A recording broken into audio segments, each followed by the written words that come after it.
നമസ്കാരം. എല്ലാ പ്രിയ പ്രേക്ഷകർക്കും സാമൂഹ്യ പാഠത്തിന്റെ പുതിയൊരു അധ്യായത്തിലേക്ക് സ്നേഹം നിറഞ്ഞ സ്വാഗതം.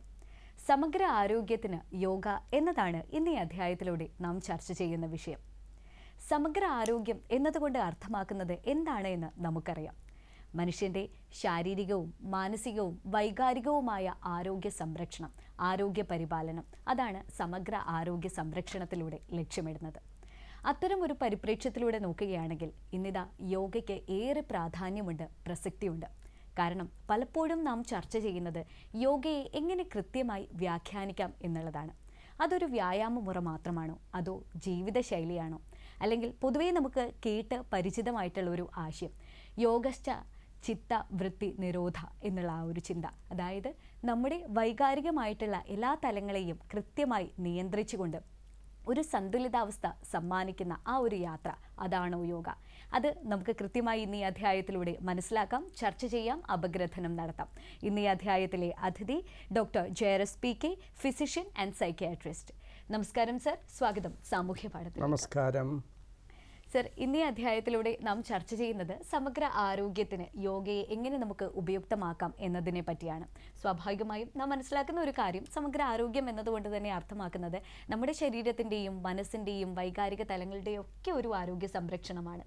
അപ്പോൾ അങ്ങനെ നോക്കുകയാണെങ്കിൽ ഡോക്ടർ, എന്താണ് ഈ യോഗയിലൂടെ നാം ഉദ്ദേശിക്കുന്നത്? എന്താണ് യോഗയുടെ ഒരു പ്രസക്തി, പ്രത്യേകിച്ചും സമഗ്ര ആരോഗ്യ പരിപാലനത്തിൽ?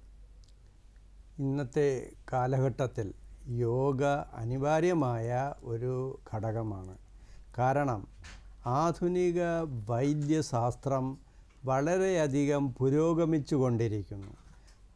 ചികിത്സയുടെ കാര്യത്തിലായാലും ശരി, രോഗനിർണയത്തിൻ്റെ കാര്യത്തിലായാലും, ജീവൻ നിലനിർത്തുന്നതിൻ്റെ കാര്യത്തിലായാലും അതിൻ്റെ മുന്നേറ്റം തീർച്ചയായും നമുക്ക് അവഗണിക്കാൻ പറ്റാത്ത അവസ്ഥയാണ്. പക്ഷേ കണക്കുകൾ പറയുന്നത് രോഗങ്ങളും രോഗികളും കൂടിക്കൊണ്ടേ പോകുന്നു എന്നാണ്. ഇവിടെ പ്രമേഹം ആയാലും ശരി, നമുക്ക് ആവശ്യം പോലെ മരുന്നുകളുണ്ട്. രക്തസമ്മർദ്ദം ആവശ്യം പോലെ മരുന്നുകളുണ്ട്. കൊളസ്ട്രോൾ ആവശ്യം പോലെ മരുന്നുണ്ട്. ഹൃദ്രോഗം ആവശ്യം പോലെ മരുന്നുണ്ട്. ഉത്കണ്ഠ, മ്ലാനത, തുടങ്ങിയ മാനസിക രോഗങ്ങൾ, അതിനും മരുന്നുകളുണ്ട്. പക്ഷെ ഒരു സൈഡിൽ കൂടെ മരുന്നുകൾ കഴിക്കുന്നു, മറു സൈഡിൽ കൂടെ സമൂഹം ഒരു രോഗഗ്രസ്തമായ അവസ്ഥയിലോട്ട് മാറിക്കൊണ്ടിരിക്കുന്നു. എല്ലാ രോഗങ്ങളും, നേരത്തെ പറഞ്ഞ ശാരീരിക രോഗങ്ങളാണെങ്കിൽ ആത്മഹത്യ മുതൽ ലഹരികൾക്ക് അടിമപ്പെടുന്നതുൾപ്പെടെയുള്ള അവസ്ഥയിലോട്ട് വിദ്യാസമ്പന്നരെന്ന് അഭിമാനിക്കുന്ന കേരളീയർ മുങ്ങിത്താണുകൊണ്ടിരിക്കുന്നു. ഇത്തരം അവസ്ഥയിലാണ് യോഗ പോലുള്ള മരുന്നില്ലാത്ത മാർഗത്തിൻ്റെ പ്രസക്തി. നമുക്ക് വേണ്ടത് നേരത്തെ സൂചിപ്പിച്ചതുപോലെ ആരോഗ്യമാണ്. ആരോഗ്യം നിലനിർത്തേണ്ട മാർഗങ്ങളാണ് നമ്മൾ ചിന്തിക്കേണ്ടത്. രോഗം വന്ന് ചികിത്സിക്കുകയല്ല, രോഗം വരാതെ നമ്മൾ സ്വസ്ഥമായി മരണം വരെ ജീവിക്കുക എന്നുള്ളതായിരിക്കണം നമ്മുടെ ലക്ഷ്യം. പക്ഷേ നേരത്തെ പറഞ്ഞതുപോലെ എനിക്ക് ജനറൽ മെഡിസിനും സൈക്യാട്രിയിലും ഡിഗ്രി ഉണ്ട്. ഞാനും അവിടെ മെഡിക്കൽ കോളേജിൽ നിന്ന് റിട്ടയർ ചെയ്ത ഡോക്ടറാണ്. പക്ഷേ ഞാൻ ഒത്തിരി മരുന്നെഴുതുന്നുണ്ട്. പക്ഷേ അനുഭവം കൊണ്ട് എനിക്ക് മനസ്സിലായത് ഓരോ OP ദിവസങ്ങളിലും രോഗികൾ കൂടിക്കൊണ്ടുവരുന്നു, അഡ്മിറ്റ് ചെയ്യേണ്ട അവസ്ഥകൾ കൂടിക്കൊണ്ടുവരുന്നു. ആ അവസ്ഥ എങ്ങനെ നമുക്ക് പരിഹരിക്കാമെന്ന് ഒരു പുനരവലോകനം ചിന്തിച്ചപ്പോഴാണ് എനിക്ക് ഈ മാനസിക പിരിമുറുക്കം ഉള്ള രോഗികൾ കൂടിക്കൊണ്ടു പോകുന്നു ഇന്നത്തെ കാലഘട്ടത്തിലെന്ന് എനിക്ക് മനസ്സിലായത്. അത്തരം ഒരു സാഹചര്യത്തിൽ സ്ട്രെസ് അഥവാ മാനസിക പിരിമുറുക്കം നിയന്ത്രിക്കാൻ പറ്റാതെ വരുമ്പോഴാണ് പലരും ആത്മഹത്യയിലോട്ടും ലഹരികളിലോട്ടും ചാടിപ്പോകുന്നത്. ഈ മാനസിക പിരിമുറുക്കം നേരത്തെ സൂചിപ്പിച്ചതുപോലെ മനസ്സിൻ്റെ താളം തെറ്റിപ്പിക്കുന്നു. സ്വന്തം മനസ്സ്, സ്വന്തം വികാരം, സ്വന്തം ചിന്തകൾ, സ്വന്തം നിയന്ത്രണം വിട്ട് ഒരു എലിയോട്ടം പോലെ ചാടി സ്വയം നിയന്ത്രണത്തിന് പറ്റാതെ വരുമ്പോൾ ഈ ജീവിതമേ നരകം, എന്തിനിങ്ങനെ ജീവിക്കണം, അതിനേക്കാളും മരണമാണ് എനിക്ക് വേണ്ടത് എന്ന രീതിയിലോട്ട് ചിന്തിച്ചാണ്, നമുക്കറിയാം പലതരം ആത്മഹത്യ കൂടിക്കൊണ്ടുപോകുന്ന അവസ്ഥ ഇതിലോട്ട് ഓരോ ജനങ്ങൾ, അവരെ കുറ്റപ്പെടുത്തിയിട്ട് കാര്യമില്ല. ഇന്നത്തെ സമൂഹം അവർക്ക് നൽകുന്ന നരകയാതനകൾക്ക് അവർ പരിഹാരം കണ്ടെത്താതെ വരുമ്പോൾ അവർ സ്വയം കണ്ടെത്തുന്ന ഒരു മാർഗമാണത്. ഇത്തരം സാഹചര്യത്തിലാണ് ഞാൻ സ്ട്രെസ്സിനെ പറ്റി ചിന്തിക്കുന്നതും മെഡിക്കൽ കോളേജിൽ നിന്ന് ഞാൻ ലീവ് എടുത്ത് സ്ട്രെസ് മാനേജ്മെൻറ്റ് ട്രെയിനിങ്ങിന് വേണ്ടി national institute of mental health and neuro സയൻസിലോട്ട് പോകുന്നത്. അവിടെ വെച്ച് ഞാൻ സ്ട്രെസ് മാനേജ്മെൻറ്റ് പല ട്രെയിനിങ് കിട്ടുകയും അതോടൊപ്പം തന്നെ ബാംഗ്ലൂരിലെ സ്വാമി വിവേകാനന്ദ ബാംഗ്ലൂർ അവിടെ ചെന്ന് യോഗ ഇതിന് ഗുണപ്രദമെന്ന് കണ്ടതുകൊണ്ട്, കാരണം നിംഹാൻസിൽ ഇരുന്നപ്പോഴും പല മരുന്നും പല മാർഗ്ഗങ്ങളാണ് പറയുന്നത്. മരുന്നില്ലാത്ത മാർഗ്ഗങ്ങളെപ്പറ്റി ഞാൻ സ്വയം അവലോകനം ചെയ്തപ്പോൾ യോഗ ഗുണപ്രദമെന്ന് മനസ്സിലായി. ഞാൻ അവിടെ ചെന്ന് യോഗ പഠിക്കുകയും ഇന്ത്യയിൽ ആദ്യമായിട്ട് തിരിച്ച് വന്ന് ഗവൺമെൻറ് മെഡിക്കൽ കോളേജിൽ ഞാൻ യോഗ തുടങ്ങുകയും ചെയ്തത്. നേരത്തെ സൂചിപ്പിച്ച പോലെ യോഗ തുടങ്ങിയപ്പോൾ തന്നെ എനിക്ക് ഒത്തിരി ശത്രുക്കളായി. അതിനെതിരെ നമ്മുടെ ഇന്ത്യൻ മെഡിക്കൽ അസോസിയേഷൻ ഉൾപ്പെടെ രംഗത്ത് വന്നു. അതിന് ഗവൺമെൻറ്റും എനിക്കൊരു ഫണ്ട് തന്നില്ല. അതിനെല്ലാം പ്രതിരോധിച്ചുകൊണ്ട് സ്വന്തം ചിലവിൽ ഞാൻ യോഗ കൊണ്ടുപോയി. പക്ഷേ പഠനങ്ങൾ തെളിയിച്ചിട്ടുണ്ട് യോഗ നമ്മുടെ ശാരീരികവും മാനസികവും സാമൂഹികവുമായിട്ടുള്ള അവസ്ഥയ്ക്ക് ഗുണപ്രദമാണെന്ന്. ലോകാരോഗ്യ സംഘടന ആരോഗ്യത്തിന് ഒരു നിർവചനം നൽകിയിട്ടുള്ളത് ഇങ്ങനെയാണ്. ഞാൻ ആദ്യം ഇംഗ്ലീഷിൽ പറയാം. Health is not mere absence of diseases, it is a state of physical, mental and social wellbeing. അതൊരു രോഗമില്ലാത്ത അവസ്ഥയല്ല, മറിച്ച് ശാരീരികവും മാനസികവും സാമൂഹികവും ആത്മീയവുമായ ഒരു വെൽബീയിങ് ആണ്, ഒരു സ്വസ്ഥതയാണ്. ആ രീതിയിൽ ലോകാരോഗ്യ സംഘടന ഉൾപ്പെടാതെ നിർവചിക്കുകയും, പക്ഷേ ഞങ്ങളുടെ സംഘടന എനിക്കെതിരെ വന്നപ്പോഴൊക്കെ അവരോട് ചോദിച്ച ചോദ്യം ഇതാണ്. ആരോഗ്യ പരിപാലന കേന്ദ്രമെന്ന് പറയുന്ന മെഡിക്കൽ കോളേജിൽ നിങ്ങൾ ജനങ്ങൾക്ക് ആരോഗ്യം പകരുന്ന എന്ത് മാർഗമാണ് ചെയ്യുന്നത്? ഇവിടെ മരുന്നെഴുത്താണോ ആരോഗ്യം? നമുക്ക് രോഗം വരാതെ നോക്കണം. ലോകാരോഗ്യ സംഘടനയുടെ നിർവചനമനുസരിച്ചുള്ള മാർഗം ജനങ്ങളിൽ എത്തിക്കണം. അതുകൊണ്ടാണ് ഞാൻ യോഗ കൊണ്ടുവന്നത്. സർ, നമ്മളിപ്പോൾ പറഞ്ഞു നിർത്തിയത് യോഗയുടെ ഒരു പ്രാധാന്യത്തെ പറ്റിയാണ്. ഇപ്പോൾ ആദ്യമേ തന്നെ സൂചിപ്പിച്ച ഒരു ആശയം എന്താണ് യോഗ എന്ന് പറയുമ്പോൾ പലപ്പോഴും നമുക്കുണ്ടാകുന്ന ഒരു സംശയം, അതൊരു വ്യായാമ മാർഗമാണോ അല്ലെങ്കിൽ വ്യായാമ മുറ മാത്രമാണോ, അതോ അത് നമ്മുടെ ഒരു ജീവിത ശൈലിയുടെ ഒരു ഭാഗമായിട്ട് മാറേണ്ട ഒന്നാണോ എന്നതിനെ പറ്റിയൊക്കെ പലപ്പോഴും ചർച്ചകൾ ഉണ്ടാവാറുണ്ട്. എന്തായിരിക്കും ഡോക്ടർ നൽകുന്ന ഒരു ഉത്തരം? ഭാരതീയ സംസ്കാരം ജന്മം കൊടുത്ത ഒരു നല്ലൊരു മാർഗമാണ് യോഗ. യോഗ എന്ന വാക്ക് ജന്മമെടുക്കുന്നത് തന്നെ യുജ് എന്ന ഒരു സാൻസ്ക്രിറ്റ് വാക്കിൽ നിന്നാണ്, സംസ്കൃത വാക്കിൽ നിന്നാണ്. അതിൻ്റെ അർത്ഥമെന്ന് വെച്ചാൽ സമന്വയിപ്പിക്കുക, യോജിപ്പിക്കുക എന്നാണ് ഉദ്ദേശിക്കുന്നത്. ഇവിടെ ഞാൻ പറയാം, നമ്മുടെ മനുഷ്യ ശരീരം എന്ന് പറയുന്നത് ഇന്ന് നടന്നുകൊണ്ടിരിക്കുന്നതും ജീവിക്കുന്ന മനുഷ്യനെ പല അവയവങ്ങളെ കേന്ദ്രീകരമായിട്ടാണ് ഹെൽത്ത് കൊടുക്കുന്നത്. മനുഷ്യനെ വിഭജിച്ചിട്ട് ആദ്യം മെൻ്റൽ ഹെൽത്ത് ഡേ നമ്മൾ ആഘോഷിക്കുന്നു, അതുപോലെ തന്നെ ഹെൽത്ത് ഡേ ആഘോഷിക്കുന്നു, അതുപോലെ തന്നെ ഓരോ കിഡ്നി ഹെൽത്ത് ഡേ, അതുപോലെ ഓരോ അവയവ കേന്ദ്രീകൃതമായിട്ടുള്ള ആരോഗ്യ പരിപാലനം പോലുള്ള വാക്കുകളും ആഘോഷങ്ങളുമാണ് നമ്മൾ നടത്തിക്കൊണ്ടു പോകുന്നത്. പക്ഷേ ജീവിക്കുന്ന മനുഷ്യനെന്ന് പറയുന്നത് മനസ്സും ശരീരവും സമന്വയിച്ചുകൊണ്ട് ശരീരത്തിലെ വിവിധ അവയവങ്ങൾ, ഹൃദയം, അതേപോലെ വൻകുടൽ, ചെറുകുടൽ, അതേപോലെ തന്നെ തലച്ചോറിൻ്റെ പ്രവർത്തനങ്ങൾ, ഹാർമോൺ പ്രവർത്തനങ്ങൾ, ഇതെല്ലാം ഒരു താളക്രമത്തിൽ പോകുമ്പോഴാണ് നമുക്ക് സമഗ്രമായ ഒരു ആരോഗ്യം ലഭ്യമാകുന്നത്. ഇതിൽ എവിടെ താളപ്പിഴകൾ വരുന്നോ അതെല്ലാം നമ്മളെ തകരാറിലാക്കും. ഉദാഹരണമായിട്ട് നമ്മൾ പലപ്പോഴും നാട്ടുഭാഷയാണ്, സാറേ എനിക്ക് BP ഉണ്ട്. പക്ഷേ ഒരു കാര്യം നമ്മൾ മനസ്സിലാക്കണം, ജീവിക്കുന്ന മനുഷ്യന് എല്ലാവർക്കും BP എന്ന് വെച്ചാൽ ബ്ലഡ് പ്രഷറുണ്ട്. പക്ഷെ അത് കൂടിയാലും കുഴപ്പം, കുറഞ്ഞാലും കുഴപ്പം. അതുപോലെ ചിലർ കരഞ്ഞുകൊണ്ട് വന്നിട്ട്, സാറേ എനിക്ക് പഞ്ചാരയുണ്ട്, എനിക്ക് മരുന്ന് വേണം. പക്ഷേ നമ്മുടെ ശരീരത്തിൽ രക്തം പരിശോധിച്ചാൽ എല്ലാവർക്കും ഷുഗറുണ്ട്, പഞ്ചസാരയുണ്ട്. പക്ഷേ അത് കൂടിയാലും കുഴപ്പം, കുറഞ്ഞാലും കുഴപ്പം. അതേപോലെ തന്നെ കൊളസ്ട്രോള്, അതേപോലെ തന്നെ മറ്റ് ഒരു കോടാനുകോടി കെമിക്കൽസ് ഉണ്ട് നമ്മുടെ ശരീരത്തിൽ. അതേപോലെ തന്നെ തലച്ചോറിൻ്റെ പ്രവർത്തനത്തിൽ പല ഹാർമോൺസ് ഉണ്ട്, പല കെമിക്കൽസ് ഉണ്ട്, ന്യൂറോ ട്രാൻസ്മിറ്റേഴ്സ് എന്ന് പറയും ഇംഗ്ലീഷിൽ. ഉദാഹരണം ഡോപ്പമിൻ, സെറോട്ടോണിൻ, അതുപോലുള്ള പല ഹാർമോൺ. ഉദാഹരണമായിട്ട് ഡോപ്പമിൻ ലെവലോ സെറോട്ടോണിൻ ലെവലോ കൂടിക്കഴിഞ്ഞാൽ നമുക്ക് തോന്നും ഈ ലോകം മൊത്തം എൻ്റെ കീഴിലാണ്, എനിക്ക് കീഴടക്കണം, ഞാൻ ഇവിടുത്തെ ലോകത്തിലെ രാജാവാണ്, എല്ലാം എൻ്റെ കീഴിൽ വരണം എന്നുള്ള രീതിയിൽ ഓടിച്ചാടി നടക്കും. അതിന് ഞങ്ങൾ പറയുന്ന പേര് മാനിയ എന്നാണ് ഇംഗ്ലീഷിൽ.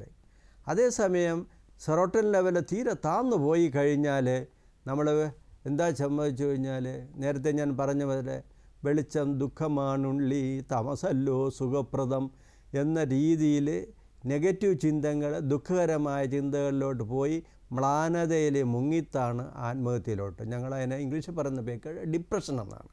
അപ്പോൾ നമ്മുടെ തലച്ചോറിലായാലും ശരീരത്തിലെ എല്ലാ അവയവങ്ങളായാലും ശരി, അതിലുള്ള ഓരോ ഹോർമോൺസ് ആയാലും ശരി, ഓരോ കെമിക്കൽസ് ആയാലും ശരി, ഓരോ ന്യൂറോ ട്രാൻസ്മിറ്റർ ആയാലും ശരി, പിന്നെ അതുപോലെ നമ്മുടെ ശരീരത്തിൽ നമുക്കറിയാതെ പോകുന്ന ഒരു സംഭവമുണ്ട്, bio energy system. Bio energy system ഉദാഹരണമായിട്ട് നമ്മളെ തലച്ചോറിൽ ഇലക്ട്രോ മാഗ്നറ്റിക് ആയിട്ടുള്ള ഒരു എനർജി ഉണ്ട്, ഹാർട്ടിനെ നിയന്ത്രിക്കുന്ന ഒരു എനർജി ഉണ്ട്. അത് വെച്ചിട്ടാണ് നമ്മൾ ECG ഒക്കെ രേഖപ്പെടുത്തുന്നത്. ECGയിൽ വരുന്ന മാറ്റം അതിൽ താളം തെറ്റൽ വരുമ്പോഴാണ്. അതുപോലെ അപസ്മാരം പോലുള്ള രോഗങ്ങൾ എത്തുന്നത് EEG അതിൽ വരുന്ന മാറ്റങ്ങളാണ്. അത് ബയോ എനർജിയാണ്.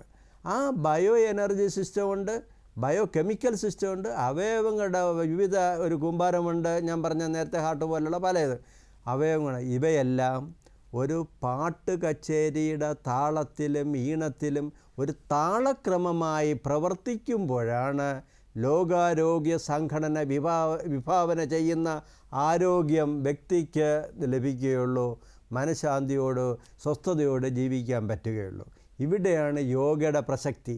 മരുന്നില്ലാതെ തന്നെ നമുക്ക് ഈ ലോകാരോഗ്യ സംഘടന വിഭാവന ചെയ്യുന്ന എല്ലാ രീതിയിലുള്ള ഒരു സമഗ്ര ആരോഗ്യം ലഭിക്കുകയും നൽകുകയും അതോടൊപ്പം തന്നെ നമ്മുടെ ശരീരത്തിൽ ഞാൻ നേരത്തെ പറഞ്ഞ വിവിധ ഘടകങ്ങൾ എല്ലാം ഏകോപിച്ച് കൂടുകയും കുറയ്ക്കുകയും ചെയ്യാതെ ഒരു സന്തുലിത അവസ്ഥയിൽ ഒരു താളക്രമത്തിൽ കൊണ്ടുപോകുവാൻ യോഗ സഹായിക്കുമെന്ന് പഠനങ്ങൾ തെളിയിച്ചിട്ടുണ്ട്.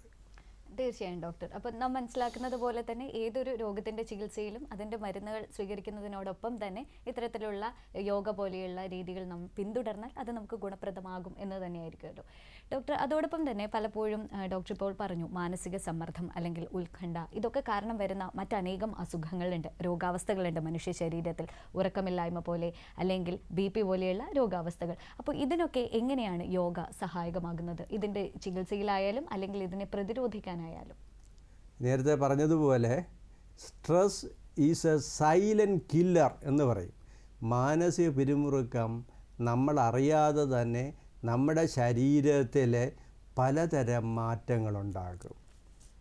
അത് നമ്മളറിയുന്നില്ല. അതാണ് സൈലൻറ്റ് കില്ലർ എന്ന് പറയുന്നത്.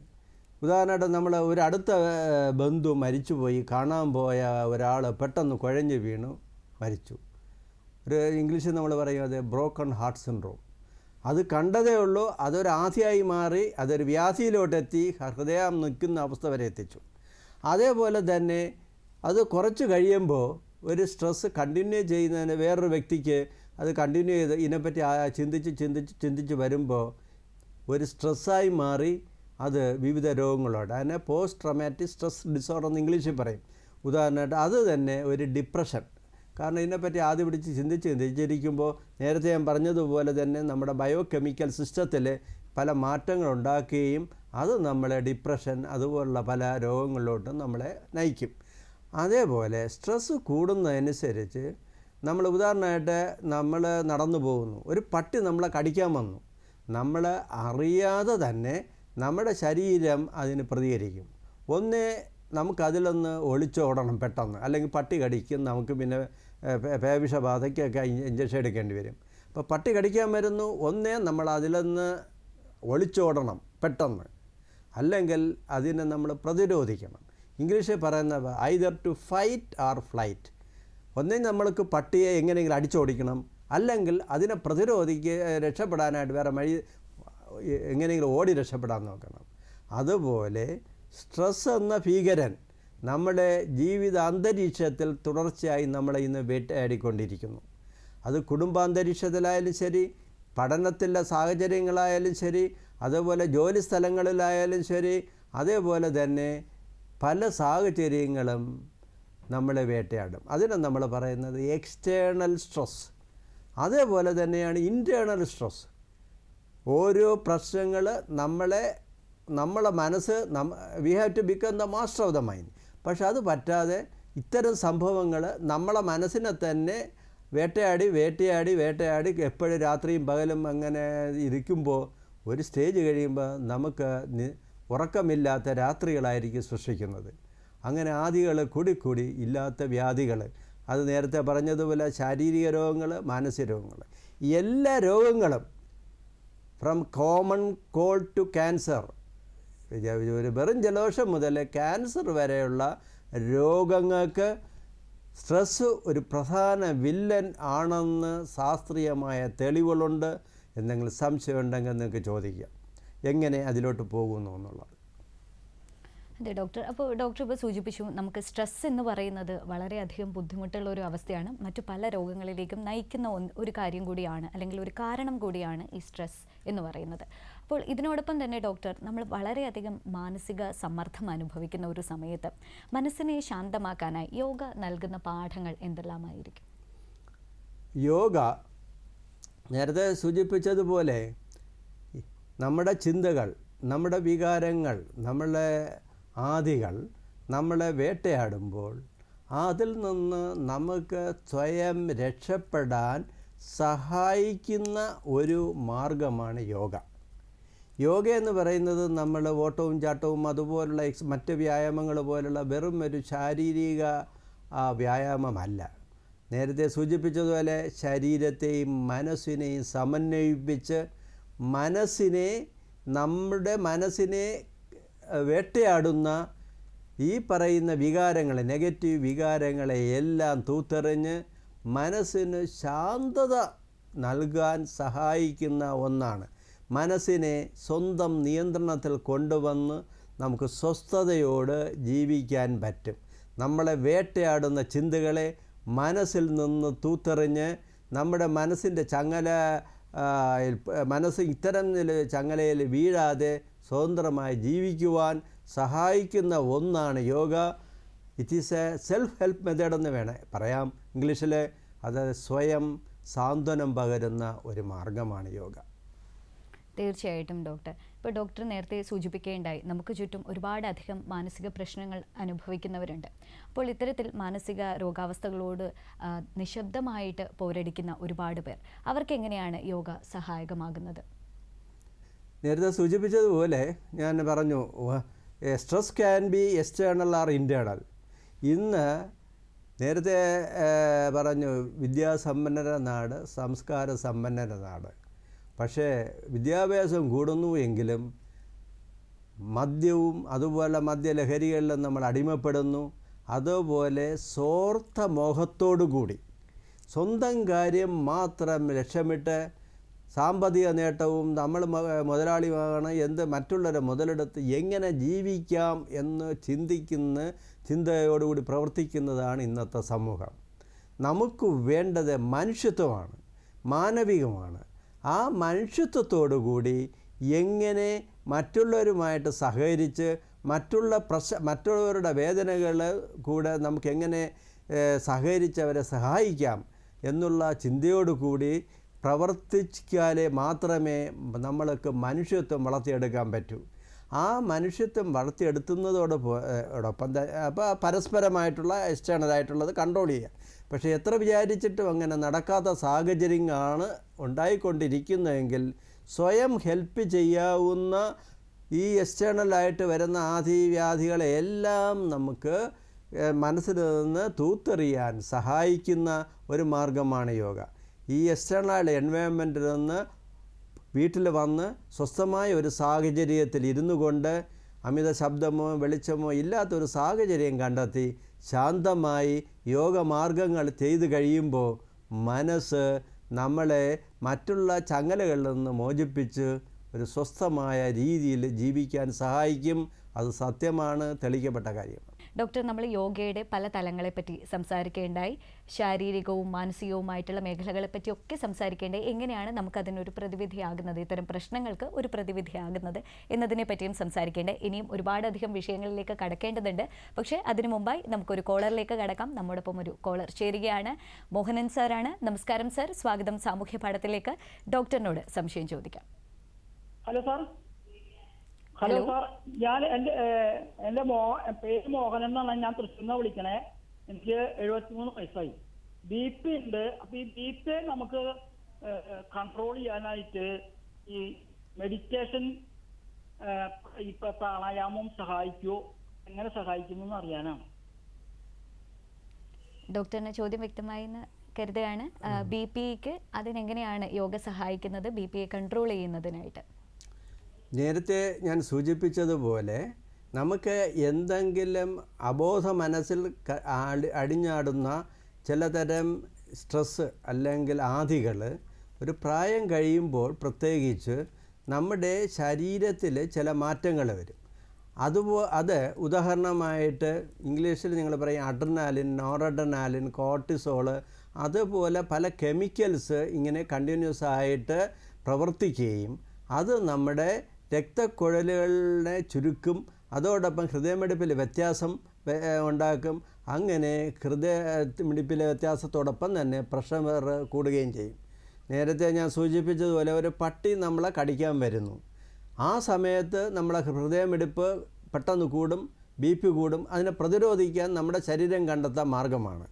പക്ഷേ നമ്മളെ അറിയാതെ തന്നെ നമ്മളെ അലട്ടുന്ന പലതരം സ്ട്രെസ്സുകൾ കണ്ടിന്യൂസ് ആയിട്ട് നിൽക്കുമ്പോൾ ഈ പറയുന്ന അവസ്ഥ നമ്മൾ, അതായത് അഡ്രിനാലിൻ, നോറഡ്രിനാലിൻ, അതുപോലെ പലതും ഹൃദയമിടിപ്പിലെ വ്യത്യാസങ്ങളും BP കൂട്ടുന്ന അവസ്ഥയും പെർസിസ്റ്റൻ്റായിട്ട് തുടർച്ചയായിട്ട് ശരീരത്തിൽ നിൽക്കും. അബോധ മനസ്സ് ഇങ്ങനെയായിരിക്കും പറയുന്നത്, ഈ വ്യക്തിക്ക് അല്ലെങ്കിൽ എനിക്ക് ഈ സാഹചര്യത്തിൽ ജീവിക്കണമെങ്കിൽ ഇത്ര BP വേണ്ടി വരും. അതിനെ ഞങ്ങൾ ബാരോ റിസപ്റ്റേഴ്സ് എന്ന് പറയും, ബ്രെയിനിലൊക്കെ ഉള്ള അവർ ആ രീതിയിൽ തന്നെ അപ്രഗുലേറ്റ് ചെയ്യുകയും BP ഹയർ ലെവലിലോട്ട് മെയിൻറ്റെയിൻ ചെയ്യും. അതാണ് നമ്മൾ രക്തസമ്മർദ്ദം എന്ന രീതിയിൽ കണ്ട് ഞങ്ങൾ കയ്യിൽ വെച്ച് നോക്കി BP കണ്ടെത്തുന്നു, മരുന്നെഴുതുന്നു. അപ്പോൾ BP പക്ഷേ കൂടി നിൽക്കുന്നതനുസരിച്ച് പല അസ്വസ്ഥതകൾ, ഹൃദ്രോഗം വരാം, ബ്രെയിൻ സ്ട്രോക്ക് വരാം, സ്തംഭിതം, അതുപോലെ കിഡ്നിയെ ബാധിക്കും, അതുപോലെ പല പ്രശ്നങ്ങളുണ്ടാകും. അതുപോലെ നമ്മൾ പരിശോധിക്കുമ്പോൾ BP കൂടുതലായി നിൽക്കുകയാണെങ്കിൽ അതിന് മരുന്ന് തന്നെ തുടങ്ങണം. മരുന്ന് കഴിച്ചുകൊണ്ടിരിക്കുമ്പോൾ നമ്മൾ ശ്രദ്ധിക്കേണ്ടത്, ഒന്ന്, ഈ അവസ്ഥ നമുക്ക് സൃഷ്ടിച്ച ഞാൻ നേരത്തെ പറഞ്ഞ ചില സാഹചര്യങ്ങൾ, അതിൽ നിന്ന് മോചനം നേടുവാനായിട്ട് സ്വയം ഹെൽപ്പ് ചെയ്യാവുന്ന ഒരു മാർഗമാണ് യോഗ. മരുന്നിനോടൊപ്പം യോഗ റെഗുലറായിട്ട് പ്രാക്ടീസ് ചെയ്യുന്നവർക്ക് നമ്മൾക്ക് മരുന്ന് കുറയ്ക്കാനോ ഒരു പരിധി കഴിയുമ്പോൾ നിർത്താനോ പറ്റും. എല്ലാവർക്കും അത് സാധിച്ചെന്ന് വരില്ല. കാരണം ഞാൻ പറഞ്ഞ ബാരോ റിസപ്റ്റേഴ്സ് അപ്പർ ലെവലിൽ നിൽക്കുകയാണെങ്കിൽ മരുന്ന് കുറയ്ക്കാനേ പറ്റും, നിർത്തുന്നത് ബുദ്ധിമുട്ടായിരിക്കും.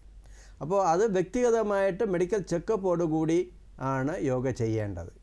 അപ്പോൾ മെഡിക്കൽ ചെക്കപ്പ് വെച്ചിട്ട് ചില ഹൈ BP നിൽക്കുമ്പോൾ പെട്ടെന്ന് കയറി ചില യോഗകൾ പറ്റത്തില്ല. ഉദാഹരണമായിട്ട് നമ്മുടെ ശീർഷാസനം പോലുള്ള ചില ആസനങ്ങൾ, അതുപോലെ പലതും ഈ BP ഹൈ ആയിരിക്കുമ്പോൾ ചെയ്തു കഴിഞ്ഞാൽ ചില റിസ്ക് ഉണ്ട്.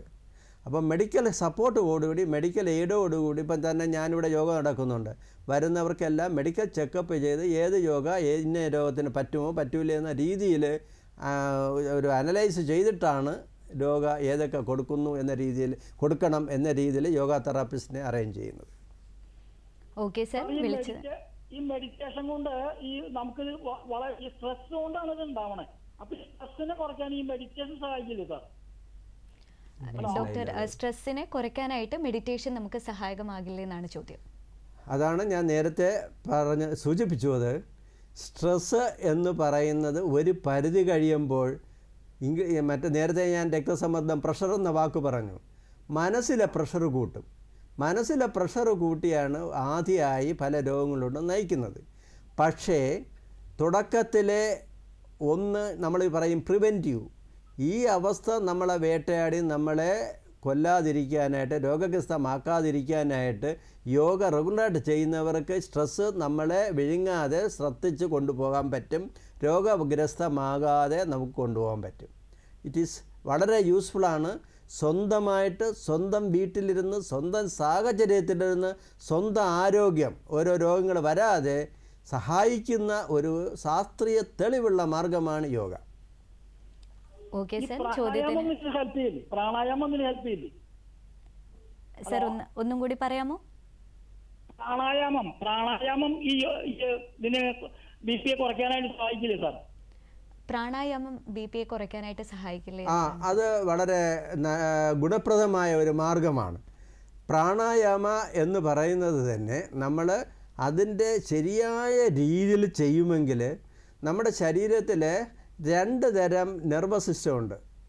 സയൻസ് പറയുന്നത് ഇങ്ങനെയാണ്: ഒന്ന് ഓട്ടോണമിക് നെർവസ് സിസ്റ്റം, 2 അതിനെ അല്ലെങ്കിൽ ഇൻവോളണ്ടറി നെർവസ് സിസ്റ്റം. അടുത്ത നെർവസ് സിസ്റ്റം പറയുന്നത് വോളണ്ടറി നെർവസ് സിസ്റ്റം.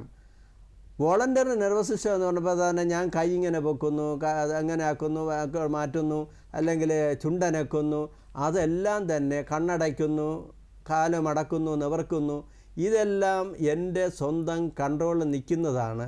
എനിക്ക് തന്നെ വേണ്ടെന്ന് വിചാരിച്ചാൽ കൈ വെക്കാതിരിക്കാം, കാല് മടക്കാതിരിക്കാം, അതൊക്കെ ചെയ്യാൻ പറ്റും. ഇതിനെയാണ് നമ്മൾ പറയുന്നത് വോളണ്ടറി നെർവസ് സിസ്റ്റത്തിൽ കൂടെ അത് പ്രവർത്തിക്കുന്നു. അതേസമയം ഇൻവോളണ്ടറി നെർവസ് സിസ്റ്റം എന്ന് പറയുന്നുണ്ട്. ഉദാഹരണമായിട്ട് നിങ്ങൾ ഉറങ്ങുമ്പോഴും ഉണർന്നിരിക്കുമ്പോഴും നിങ്ങൾ അറിയാതെ തന്നെയാണ് നിങ്ങളെ ഹൃദയമിടിപ്പ് ഇങ്ങനെ നടക്കുന്നത്. അതേപോലെ തന്നെ ദഹനേന്ദ്രിയ പ്രവർത്തനങ്ങൾ, ചില എൻസൈം പ്രൊഡക്ഷൻ, എൻസൈം എന്ന് വെച്ചാൽ ചിലതരം കെമിക്കൽസ് നമ്മുടെ ഇതിന് ദഹനത്തിന് വേണ്ടിയുള്ള, ഇതുപോലെ ഓരോന്നും പ്രവർത്തിച്ചു കൊണ്ടിരിക്കുന്നത് നമ്മളുടെ അറിവ് കൂടാതെയും നമ്മൾ വേണ്ടാന്ന് വിചാരിച്ചാലും ഹൃദയം ഇടിച്ചുകൊണ്ട് തന്നെ ഇരിക്കും. അതേപോലെ തന്നെ ശ്വസന പ്രക്രിയകൾ നമ്മൾ അറിയാതെ ശ്വാസം എടുക്കുകയും വിടുകയും ചെയ്തുകൊണ്ടിരിക്കും. അപ്പോൾ ഇതുപോലുള്ളത് ആണ് നമ്മളെ ഇൻവോളണ്ടറി ആയിട്ട് അല്ലെങ്കിൽ ഓട്ടോണമിക്കായിട്ട് നടന്നു പോകുന്നത്. ഇനി എന്തെങ്കിലും സംശയമുണ്ടോ? ചോദ്യം കട്ടായിരിക്കുകയാണ് സർ. വിളിച്ചതിന് നന്ദി. സാമൂഹ്യപാഠം തുടർന്നും കാണുക. സർ, നമ്മളിനി ചോദിക്കാനിരിക്കുന്നത്, പലപ്പോഴും നമുക്കറിയാം കുഞ്ഞുങ്ങൾ യോഗ അഭ്യസിക്കുന്നത് നല്ലതാണ്, പ്രത്യേകിച്ച് പഠിക്കുന്ന കുട്ടികളായാലും അവർക്ക് ഈ മാനസിക സമ്മർദ്ദം, പഠനം മൂലമുണ്ടാകുന്ന മാനസിക സമ്മർദ്ദം കുറയ്ക്കാൻ ഇത് സഹായകമാകും എന്ന് കേട്ടറിവുണ്ട്. അപ്പോൾ ഡോക്ടർ, ഈ കുട്ടികളെ ഏത് പ്രായം തൊട്ടേ നമുക്ക് യോഗ ശീലിപ്പിക്കാം? കുട്ടികൾക്കായുള്ള യോഗ, അതിനെ പറ്റി ഒന്ന് വ്യക്തമാക്കാം. അതെ, ഇന്നത്തെ കാലഘട്ടത്തിൽ ഇതൊരു ഗുണപ്രദമായ ഒരു ചോദ്യമാണ്. നമ്മൾ കണ്ടുകൊണ്ടിരിക്കുന്നത്, നേരത്തെ പറഞ്ഞ പോലെ വിദ്യാസമ്പന്ന നാട് നമ്മൾ പറയുമെങ്കിലും കുട്ടികൾ സഹിതം ലഹരികൾക്ക് അടിമപ്പെട്ടുകൊണ്ടിരിക്കുന്നു. ഞങ്ങളുടെ സെൻറ്ററിൽ ഡി-അഡിക്ഷൻ സെൻറ്ററുമാണ് കൂടെയാണ്. കുട്ടികൾ വായിൽ വയ്ക്കുന്ന പാൻ മസാല, ഷംപു, അതുപോലുള്ളതിൽ പുകവലി, മദ്യം ഉൾപ്പെടെയുള്ള ലഹരികൾ, കഞ്ചാവ് പൊടിച്ചൊക്കെ രഹസ്യമായിട്ട് ഉപയോഗിക്കുന്നവർ, ചില കുത്തിവെപ്പ് ഉപയോഗിക്കുന്നവർ, കൂട്ടുകാരന്മാർ തന്നെ അവരൊരു ഗ്യാങ് തന്നെ വരും, കുട്ടികളുടെ ഗ്യാങ് തന്നെ ഉണ്ട് ഇപ്പോൾ സ്കൂളിലൊക്കെ. അവരൊന്നിച്ച് ഇത് ചെയ്തുകൊണ്ടിരിക്കുന്നു. അതുപോലെ മറ്റൊരു അഡിക്ഷൻ ഞങ്ങൾ ശ്രദ്ധിച്ചുള്ളത്, പഠനത്തിലും മറ്റും ശ്രദ്ധിക്കുന്നതിന് പകരം മൊബൈൽ അഡിക്ഷൻ. 24 മണിക്കൂറും മൊബൈലും കളിച്ചുകൊണ്ടിരിക്കും. മൊബൈലിൽ കാണുന്ന കാര്യങ്ങളും അത് വെച്ചിട്ട് മൊബൈൽ പലതരം ഇത് വരും. തെറ്റായ ജീവിത ശൈലികളും പ്രവർത്തനങ്ങളും സ്വഭാവ വൈകല്യങ്ങളും വരെ എത്തിക്കുന്ന അവസ്ഥ ശ്രദ്ധിച്ചുകൊണ്ടിരിക്കുന്നു. ഇത്തരം സാഹചര്യങ്ങൾ ചെറുപ്പം മുതലേ തന്നെ യോഗ ഒരു ജീവിതശൈലിയായിട്ട് കൊണ്ടുവന്ന് അവരുടെ മനസ്സിനെ സ്വയം ശ്രദ്ധിച്ച് ഒരു ഹെൽത്തി ലൈഫ് സ്റ്റൈൽ എന്ന് പറയും, ആരോഗ്യകരമായ ഒരു ലൈഫ് സ്റ്റൈലിലോട്ട് കൊണ്ടുവരാനായിട്ട് സഹായിക്കുന്ന ഒന്നാണ് യോഗ. നമ്മൾ കുട്ടികളെ ഈ രീതിയിൽ നമ്മൾ പറയും, കുട്ടികളുടെ തലച്ചോറിൻ്റെ പ്രവർത്തനം ചെറുപ്പം മുതലേ അങ്ങനെ വികസിച്ചു കൊണ്ടിരിക്കുകയാണ്. ആ സമയത്തെ ഗുണപ്രദമായ രീതിയിലുള്ള ജീവിതശൈലി പഠിപ്പിച്ചു കഴിഞ്ഞാൽ അവർക്ക് ആരോഗ്യം നിലനിർത്തും. തെറ്റായ ജീവിതശൈലി നേരത്തെ പറഞ്ഞതുപോലെ പലതിലോട്ടും പോകാതിരിക്കും. അവർക്ക് മനഃശാന്തിയോടുകൂടിയും ഗുണപ്രദമായ രീതിയിൽ ജീവിക്കാൻ പറ്റും. പലരും പഠനത്തിൽ ശ്രദ്ധിക്കുന്നതിന് പകരം നടക്കുന്നത് ഈ രീതിയിലുള്ള തെറ്റായ വഴിതെറ്റിയ കാര്യങ്ങളാണ്. ഇവിടെ യോഗ കുട്ടികൾക്ക് ചെറുപ്പം മുതൽ സ്കൂൾ ഉൾപ്പെടെ, എൻ്റെ അഭിപ്രായം സ്കൂളിൽ തന്നെ യോഗ ഇതിൻ്റെ ഒരു ഭാഗമാക്കിയെടുക്കണം. പഠനത്തിൻ്റെ മനസ്സിന് ഏകാഗ്രത കിട്ടാനും ശാന്തത കിട്ടാനും പഠനത്തിൽ ശ്രദ്ധിക്കാനും ഇതേപോലുള്ള കുട്ടികൾക്ക് തന്നെ അമിത ദേഷ്യം, അച്ഛനമ്മമാരുടെ ദേഷ്യം, കുട്ടികളോട് ദേഷ്യം, സ്കൂളിൽ അടിപിടി, പത്രങ്ങളൊക്കെ വായിക്കാറുണ്ട്. കുട്ടികൾ അവിടെ കിടന്ന് അടിച്ചിങ്ങനെ കത്തിയെടുത്ത് കുത്തി അങ്ങനെ എന്നുള്ള രീതിയിൽ കൊലപാതകങ്ങൾ ഉൾപ്പെടെ വരെ പൊയ്ക്കൊണ്ടിരിക്കുന്നു. ഈ രീതിയിലുള്ള ഒരു വ്യക്തിഗതമായിട്ടും സാമൂഹ്യപരമായിട്ടും ഉള്ള മാറ്റങ്ങൾ നിയന്ത്രിക്കാൻ യോഗ ചെറുപ്പത്തിലെ പഠിപ്പിക്കുകയും യോഗയിൽ പറയുന്ന പല ഗുണപ്രദമായ ഇതുണ്ട്. എങ്ങനെ മറ്റുള്ളവരോട് ഇടപെടുന്ന കാര്യത്തിലും ക്ഷമ, അതുപോലുള്ള പല കാര്യങ്ങൾ, അതിലൂടെ ഞാൻ കൂടുതൽ പോകുന്നില്ല. ആ രീതിയിലുള്ള ഒരു ജീവിത ശൈലി ചെറുപ്പം മുതലേ കൊണ്ടുവരണം. ഒരു 5 വയസ്സ് കഴിഞ്ഞിട്ടെങ്കിലും കുറേശ്ശെ നമുക്ക് യോഗ പഠിപ്പിച്ചു തുടങ്ങാം. പക്ഷേ പലപ്പോഴും യോഗ തീരെ ചെറുപ്പത്തിൽ പഠിപ്പിച്ചു കഴിഞ്ഞാൽ അവരെ പറയുന്നത് തലയിൽ കയറിയില്ല. അതുകൊണ്ട് ലഘുവായിട്ടുള്ള രീതിയിലുള്ളത് ഒരു 5 വയസ്സ് കഴിഞ്ഞ് ഒരു 10 വയസ്സ് വരെയെങ്കിലും കുട്ടികൾക്കുള്ള ലെവൽ, കുട്ടികൾക്കുള്ള പ്രത്യേക രീതിയിലുള്ള യോഗമുറകൾ അവരെ പഠിപ്പിച്ച് അതിൽ നമുക്ക് പഠിപ്പിച്ചാൽ മാത്രം പോരാ, വീട്ടിൽ വെച്ച് മാതാപിതാക്കളും മറ്റും ശ്രദ്ധിക്കണം അവർ ചെയ്യുന്നുണ്ടോയെന്ന്. വല്ലപ്പോഴും എന്തെങ്കിലും കാട്ടിക്കൂട്ടിയിട്ട് യോഗ, ഞാൻ നേരത്തെ പറഞ്ഞു, വെറും ഒരു വ്യായാമമല്ല. എങ്ങനെയെങ്കിലും കാട്ടിക്കൂട്ടി അതൊരു റിതമിക്കായിട്ട് താളക്രമമായിട്ട് വേണ്ട രീതിയിൽ ചെയ്താലേ ഉദ്ദേശിക്കുന്ന ഗുണം കിട്ടും. ആ രീതിയിൽ അവരെ കൊണ്ടുവരാനായിട്ട് കൂടെ ഉള്ള സാഹചര്യം ഉണ്ടെങ്കിൽ കുട്ടികളെ പഠിപ്പിക്കും. തീർച്ചയായും ഡോക്ടർ നമ്മോടൊപ്പം മറ്റൊരു കോളർ ചേരുകയാണ്. കണ്ണൂരിൽ നിന്നും പ്രേമലത മാം ആണ്. നമസ്കാരം മാം, സ്വാഗതം സാമൂഹ്യ പാഠത്തിലേക്ക്. ഡോക്ടറിനോട് സംശയം ചോദിക്കാം. സർ, ഞാൻ ദിവസം 1 മണിക്കൂർ യോഗ ചെയ്യുന്നത്, ചില പ്രാണായാമവും കുറെ യോഗാസനങ്ങളും പിന്നെ സൂര്യ നമസ്കാരം അടക്കാൻ 1 മണിക്കൂർ ചെയ്യുന്നു. ചില ദിവസങ്ങളിൽ സമയമില്ലെങ്കിൽ ഞാൻ വെറും സൂര്യ നമസ്കാരം മാത്രം 6 പ്രാവശ്യം ചെയ്യൂ. അതുകൊണ്ട് എന്തെങ്കിലും പ്രശ്നമുണ്ടോ സർ? വ്യക്തിപരമായ എൻ്റെ അഭിപ്രായം, നിങ്ങൾക്ക് എത്ര വയസ്സുണ്ട്? എനിക്ക് 57. എത്ര? 57 വയസ്സ്. സൂര്യ നമസ്കാരം നമ്മളെക്കാളും നിങ്ങൾക്ക് സമയം കിട്ടുന്നില്ലെങ്കിൽ കുറച്ചുകൂടെ ഗുണപ്രദമായിട്ടുള്ളത് ഈ സൂര്യ നമസ്കാരം വേണ്ടാന്ന് ഞാൻ പറയുന്നില്ല. നിങ്ങൾ പറഞ്ഞു സമയം കിട്ടിയില്ലെങ്കിൽ നിങ്ങൾ സൂര്യ നമസ്കാരം മാത്രം ചെയ്യുന്നു. നല്ലത് പ്രാണായാമമായിരിക്കും ഐഡിയൽ, ബെറ്റർ ദാൻ ഇതിനേക്കാളും, ഈ സൂര്യ നമസ്കാരക്കാളും. പക്ഷെ സമയം കിട്ടുമെങ്കിൽ എല്ലാം കൂടെ ചെയ്യുക. സമയം കിട്ടാത്ത സാഹചര്യങ്ങളിൽ സൂര്യ നമസ്കാരമാണ് ഫസ്റ്റ് ചോയ്സ് ആയിരിക്കുന്നത്. ഓക്കെ മാം, ചോദ്യത്തിന് ഉത്തരം ലഭിച്ചു എന്ന് വിശ്വസിക്കുകയാണ്. സാമൂഹ്യപാഠം തുടർന്നും കാണുക. ഡോക്ടർ, നമുക്കിപ്പോൾ കുട്ടികൾക്ക് എങ്ങനെ യോഗ അഭ്യസിപ്പിക്കാം, ഏത് പ്രായം തൊട്ടേ അഭ്യസിപ്പിക്കാം എന്നതിനെ പറ്റിയായിരുന്നു ചർച്ച ചെയ്തത്. ഇനി മുതിർന്നവരിലേക്ക് വരികയാണെങ്കിൽ അവർക്ക് എങ്ങനെ യോഗ ചെയ്യാം? അതുമാത്രമല്ല, ഈ മുതിർന്ന പൗരന്മാരിൽ അവരുടെ ശാരീരിക ആരോഗ്യം ഉറപ്പാക്കുന്നതിനോടൊപ്പം തന്നെ യോഗ മറ്റെന്തെല്ലാം ഗുണങ്ങളാണ് സമ്മാനിക്കുക? ഈ ഇന്നത്തെ കാലഘട്ടത്തിൽ ഇത് വളരെ പ്രസക്തിയേറിയൊരു ചോദ്യമാണ്. കാരണം സ്ത്രീകളിലെ പ്രത്യേകിച്ച് മെനോപോസ്, മാസമുറ തെറ്റിക്കഴിയുമ്പോൾ പലതരം ഹാർമോണൽ വേരിയേഷൻസ് വരാറുണ്ട്. ഹാർമോണൽ വേരിയേഷൻസ് ഈസ്ട്രജൻ മുതൽ പ്രൊജസ്ട്രോൺ, അതുപോലെ പല ഹാർമോണുണ്ട്. ഇംഗ്ലീഷിൽ പറയും പോസ്റ്റ് മെനോപോസൽ സിൻഡ്രോം. മാസക്കുകളി തെറ്റിക്കഴിയുമ്പോൾ ഉണ്ടാവുന്ന പലതരം മാനസിക വിഭ്രാന്തി മുതൽ പലതരം ശാരീരിക അവസ്ഥകളുണ്ടാകും. ശരീരം മൊത്തം വേദന, നീറ്റൽ, പുകച്ചിൽ, ശരീരത്തിൽ അമിത വേർപ്പ്, ആ രീതിയിലുള്ള അവസ്ഥ, അതിനെ പോസ്റ്റ് മെനോപോസ് സിൻഡ്രോം എന്നാണ് പറയുന്നത്. പലരും അതുപോലെ അമിതമായ ദേഷ്യം, ആൾക്കാരോട് ഇടപെടുന്നത്, മക്കളോടും മരുമക്കളോടും ഒക്കെ ഇടപെടുന്നത്, സ്ഥലകാല സാഹചര്യങ്ങൾ അവർക്ക് അഡ്ജസ്റ്റ് ചെയ്യാനായിട്ടുള്ള പ്രയാസം, പലരും മക്കളെയും മരുമക്കളെയും കളഞ്ഞ് ഏകാന്തമായിട്ട് പോയി ജീവിതം കണ്ടെത്തുവാൻ ശ്രമിക്കുന്നവരെ, ആ രീതിയിൽ. പിന്നെ ഇവരുടെ സ്വഭാവ വൈകല്യങ്ങൾ കാണുമ്പോൾ മക്കളും മരുമക്കളെ കൊണ്ട് വേറെ ഇവിടെ ഒറ്റയ്ക്കിട്ടിട്ട് അവർ പോകും. പിന്നെ ഇത് നോക്കാൻ ആരുമില്ല. അവർക്ക് പിന്നെ കൂട്ടാളികളായിട്ടുള്ളത് പലതരം രോഗങ്ങളുടെ ഒരു പാണ്ടക്കെട്ടാണ്. പലർക്കും പ്രഷർ, ഷുഗർ, കൊളസ്ട്രോൾ, അതുപോലെ ഒരു രോഗങ്ങളുടെ പാണ്ടക്കെട്ട്, ഒരു കൂട്ടം മരുന്നുകളെ കഴിക്കാൻ കാണുകയുള്ളൂ. ആ രീതിയിൽ കഷ്ടപ്പെടുന്ന ഒത്തിരി പേരെ എനിക്കറിയാം. അതേപോലെ തന്നെ നമ്മൾ ഈ മാസമുറ തെറ്റുമ്പോഴുള്ള സ്ത്രീകളുടെ ഈ കാര്യങ്ങളെപ്പറ്റി പലരും ബോധവാന്മാരാണ്. ആണുങ്ങൾക്കും ഇതുണ്ട് എന്നുള്ളത് നമ്മൾ മറക്കുന്നു. ആണുങ്ങൾക്ക് ഗർഭപാത്രവുമില്ല, മാസക്കുളിയും ഇല്ലെങ്കിലും ഒരു പ്രായം കഴിയുമ്പോൾ ടെസ്റ്റോസ്റ്റിറോൺ എന്നുള്ള ഒരു ഹോർമോണുണ്ട്, അത് കുറഞ്ഞു വരും. അത് കുറഞ്ഞു വരുമ്പോൾ അവർക്കും നേരത്തെ പറഞ്ഞതിന് സമാനമായ പല ലക്ഷണങ്ങളും അവരിലും പ്രകടിപ്പിക്കും. പക്ഷേ മക്കളും മരുമക്കളും ഇയാൾ കാട്ടിക്കൂട്ടുന്നത് തൊട്ടിത്തനമാണ്, തോന്നിയാസമാണ് എന്ന രീതിയിലേ അവരെ കാണുകയുള്ളൂ. അവരെ നിയന്ത്രണം വിട്ട് വരുന്ന ശാരീരിക മാനസിക പ്രശ്നങ്ങളും നേരത്തെ ഞാൻ പറഞ്ഞതുപോലെ ഒരു രോഗങ്ങളുള്ള ഒരു വലിയൊരു പാണ്ടക്കെട്ടുമായിട്ട് നടക്കുന്ന ആണുങ്ങളും സ്ത്രീകളും ഉണ്ട് ഇന്നത്തെ കാലഘട്ടത്തിൽ. അവർക്ക് ഗുണപ്രദമായ ഒരു മാർഗമാണ്, ശാന്തത കണ്ടെത്താൻ ഒരു മാർഗമാണ് ഈ പറഞ്ഞ യോഗ. പലരും ഏകാന്തമായിട്ട് കഴിയുമ്പോൾ, ഞാൻ നേരത്തെ പറഞ്ഞു, മക്കളും കല്യാണം കഴിച്ചെന്നോ അല്ലാതെ ജോലിയെന്നോ എന്നൊക്കെ പറഞ്ഞു പോകും. ഇവരൊറ്റയ്ക്കായിരിക്കും കഴിയുന്നത്. ഒറ്റയ്ക്കുള്ള ജീവിതം അവരെ പലതരം മ്ലാനത, പലതരം സ്വഭാവങ്ങളിലോട്ട് പോകും. മനസ്സ് നിയന്ത്രിക്കാൻ ഒറ്റയ്ക്കിരുന്ന് തന്നെ അതിനൊരു ഗുണപ്രദമായ സാഹചര്യമാക്കി മാറ്റി യോഗ ഒരു വേണ്ട രീതിയിൽ ചെയ്തു കഴിഞ്ഞാൽ മനഃശാന്തിയോടുകൂടി മരണം വരെ ജീവിക്കാൻ സാധിക്കും. ഡോക്ടർ, ഇപ്പോൾ നമ്മൾ ഇത്രയും നേരത്തെ സംവാദത്തോടുവിൽ നാം മനസ്സിലാക്കുന്ന ഒരു കാര്യം, എല്ലാവരും യോഗ അഭ്യസിക്കുന്നത് നല്ലതാണ് എന്നതാണ്. പക്ഷേ അതേസമയം തന്നെ ചില രോഗാവസ്ഥകളിലൂടെ കടന്നു പോകുന്നവർ, അല്ലെങ്കിൽ ചില ശാരീരിക അവസ്ഥകളിലൂടെയൊക്കെ കടന്നു പോകുന്നവർ യോഗ അഭ്യസിക്കാൻ പാടില്ല എന്നും കേൾക്കാറുണ്ട്. ഏതൊക്കെയാണവ? അത് ഒരു വളരെ പ്രധാനപ്പെട്ട ഒരു ചോദ്യമാണ്.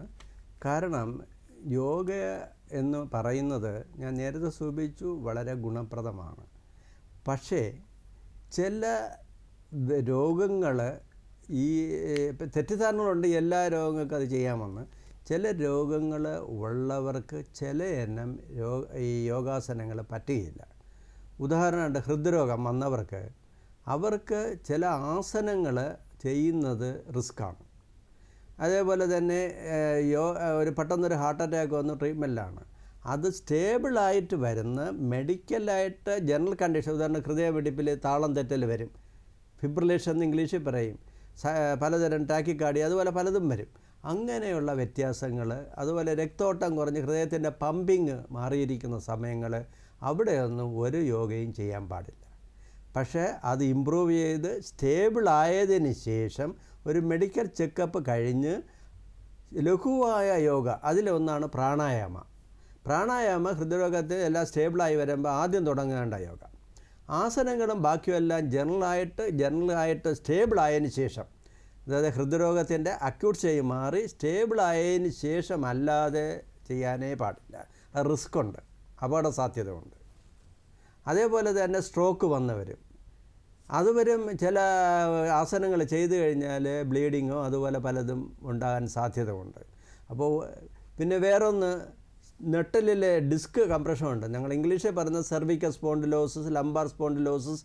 ഡിസ്ക് വന്ന് നട്ടലിൻ്റെ ഭാഗങ്ങളിലുള്ള ചില ഭാഗങ്ങൾ കംപ്രസ് ചെയ്തിരിക്കുന്ന സമയത്ത് ചിലതരം യോഗ ചെയ്തു കഴിഞ്ഞാൽ ആ കംപ്രഷൻ കൂടിയിട്ട് ഈവൻ പാരാലിസിസിലോട്ട് പോലും പോകും. അപ്പോൾ അതുകൊണ്ട് അത്തരം കംപ്രഷൻ വരാൻ സാധ്യത ഇല്ലാത്ത യോഗമുറകൾ അവരെ ചെക്കപ്പ് ചെയ്ത് മനസ്സിലാക്കിയിട്ട് വേണം അത് ചെയ്യാനായിട്ട്. അതാണ് നേരത്തെ ഞാൻ സൂചിപ്പിച്ചത്. ഞാൻ യോഗ നടത്തുന്നു, എല്ലാവരെയും വിളിച്ച് യോഗ ചെയ്യാനല്ല പറയുന്നത്, ഓരോരോ മെഡിക്കൽ കണ്ടീഷൻ നോക്കും. ചിലവരെ കണ്ടിട്ട് പറയും ഇന്ന യോഗ ചെയ്യാൻ പാടില്ല, ഇന്ന ചെയ്ത് കഴിഞ്ഞാൽ അപകടമാണ്, ഇന്ന ചെയ്യണം. ആ രീതിയിൽ സെലക്റ്റീവായിട്ട് വേണം ചെയ്യാൻ. ഇംഗ്ലീഷിൽ നമ്മൾ പറയും കോംപ്ലിമെൻ്ററി അപ്രോച്ച്. ഈ ഉള്ള രോഗത്തിനുള്ള മരുന്നും കഴിച്ച് അതിൻ്റെ കോംപ്ലിമെൻ്ററി ആയിട്ട് ലഘുവായ യോഗ അവർക്ക് പ്രദാനം ചെയ്യാം. തീർച്ചയായും ഡോക്ടർ. അതോടൊപ്പം തന്നെ ഈ യോഗയുമായി ബന്ധപ്പെട്ട് ഒരുപാടധികം തെറ്റിദ്ധാരണകൾ നമുക്ക് ചുറ്റും നിറയാറുണ്ട്. പലപ്പോഴും നാം പറഞ്ഞു കേൾക്കാറുള്ളത് ആർത്തവ സമയത്ത് യോഗ ചെയ്യാൻ പാടില്ല എന്നൊക്കെയുള്ള ചില ആശയങ്ങൾ കേൾക്കാറുണ്ട്. അപ്പോൾ ഇതിൻ്റെയൊക്കെ ഒരു സത്യാവസ്ഥ, അങ്ങനെ പൊതുവായി കേൾക്കുന്ന തെറ്റിദ്ധാരണകൾ, അതിൻ്റെ സത്യാവസ്ഥകൾ, ഇതിനെപ്പറ്റി ഒന്ന് വിശദീകരിക്കാമോ? യോഗയെപ്പറ്റി നേരത്തെ പറഞ്ഞ തെറ്റിദ്ധാരണകൾ പോലെ തന്നെ യോഗയെ വെച്ച് വളരെയധികം മുതലെടുക്കുന്ന തെറ്റിദ്ധാരണകളെ വളർത്തി ഒത്തിരി ഇതുണ്ട്. ഈ നേരത്തെ പറഞ്ഞു ആർത്തവ സമയത്ത് നമുക്ക് എല്ലാ യോഗാസനങ്ങളും അതൊന്നും ചെയ്യാൻ പാടില്ല. ലഘുവായ പ്രാണായാമം ചെയ്യുന്നതുകൊണ്ട് കുഴപ്പമില്ല ആർത്തവ സമയത്ത്. അതേസമയം ആസനങ്ങൾ ചെയ്തു കഴിഞ്ഞാൽ ചിലപ്പോൾ ബ്ലീഡിംഗ് ഒക്കെ കൂടാൻ സാധ്യതയുണ്ട്. അപ്പോൾ അത് വേണ്ട. അതേപോലെ തന്നെ പല രീതിയിൽ യോഗയെ തെറ്റിദ്ധരിപ്പിച്ച് ജനങ്ങളെ ഇന്ന രോഗത്തിന് നല്ലത്, ഇന്ന രോഗത്തിന് നല്ലതാണ് എന്നൊക്കെ പറഞ്ഞ് ഇത് മരുന്നില്ലാതെ തന്നെ മാറ്റാം എന്ന് പറഞ്ഞ് മാറ്റി അങ്ങനെ അവർക്ക് പ്രോമിസ് ചെയ്ത് അവർ കഷ്ടപ്പെട്ട് കിടക്കുന്നു കുറച്ച് കാലം കൊണ്ട്. അപ്പോൾ അവർ പറയുകയാണ് മരുന്നും വേണ്ട, ഒന്നും വേണ്ട, നിങ്ങളിതെല്ലാം നിർത്ത്, ഞങ്ങളുടെ യോഗ മാത്രം ചെയ്താൽ മതി. പത്രമാധ്യമങ്ങളിൽ തന്നെ ചിലത് കാണാറുണ്ട്. എത്ര ലഡു വേണേലും കഴിച്ചോളൂ, ഞങ്ങളെ മരുന്ന് കഴിച്ചാൽ പഞ്ചസാരയ്ക്ക് മരുന്ന് വേണ്ട. അതുപോലെ എന്ത് വേണേലും ചെയ്യും, മരുന്നേ വേണ്ട, യോഗ മാത്രം മതി, ഈ രോഗം മാറും എന്ന രീതിയിലുള്ള അത് ഒരു തെറ്റിദ്ധാരണജനമാണ്. ഈ കോംപ്ലിമെൻ്ററി മെത്തേഡായിട്ട് ശാസ്ത്രീയമായിട്ടുള്ള സൂപ്പർവിഷനോട് കൂടെ അല്ലാതെ അശാസ്ത്രീയമായിട്ടുള്ള ഇതിൽ ചെന്ന് വിടരുത്. അതുപോലെ ചിലർ യോഗയുടെ പേരിൽ എനിക്ക് അറിയാവുന്ന കേസുകളുണ്ട്.